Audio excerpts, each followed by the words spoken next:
మనకు మార్కెట్‌లో రైతుకు గిట్టుబాటు ధర గనక వస్తే అన్ని సమస్యలు పరిష్కారం అవుతాయి. హ్మ్.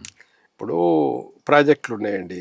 దాంట్లో వాటర్ కావాలా? ఇప్పుడు మా ఆదిలాబాద్ జిల్లానే ఉంది. లేక మహబూబ్‌నగర్ జిల్లా, అనంతపూర్ జిల్లా ఇలాంటి కొన్ని ప్రాంతాలున్నాయి. హ్మ్. అనేక ప్రాంతాలకు నీళ్లు లేవు. ఎన్ని ప్రాజెక్టులండి? ప్రాజెక్టులు స్టార్ట్ చేస్తాం. ఏదో కొద్దిగా డబ్బులు ఇచ్చేస్తాం. ఇంకో 5,000 కోట్ల, ఒక 1000 కోట్లతో కంప్లీట్ అయ్యేది ఉంటది. ఇంకోటి ఒక 500 కోట్లతో కంప్లీట్ అయ్యి ఉంటది. అవును. వీటి మీద ప్రభుత్వానికి దృష్టి లేదు. అసలు పోయిన ప్రభుత్వానికైతే ఏమాత్రం దృష్టి లేదు. హ్మ్.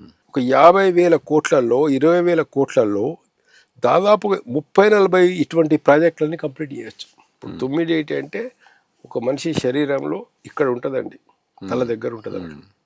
ఇక్కడ ప్రాజెక్ట్ కడితే దానిలో ఈవెన్ కొంచెం వాటర్ ఏతుందో అక్కడ నీకు ఎంతో కొంత తక్కువ ఉన్నా కూడా 152 నీకు అడుగులు వస్తలేదు, 148 వస్తుంది, మహారాష్ట్ర 148కే పర్మిషన్ ఇచ్చారు అని వాళ్ళ ఆర్గ్యుమెంట్ను ఒప్పుకున్నా కూడా, హ్మ్. ఈవెన్ 148కే కట్టినా కూడా హ్మ్. అందులో ఇది ఫ్లో ఉంటుంది. కంటిన్యూ ఫ్లో ఉన్నప్పుడు అది 148 149 అనేది ప్రాబ్లం కాదు అక్కడ. హ్మ్. ఇది విడిచేసిన మొత్తం నీళ్లు మళ్ళా వస్తానే ఉంటాయి ఓకే. సైంటిఫిక్గా మనం చూసుకుంటే.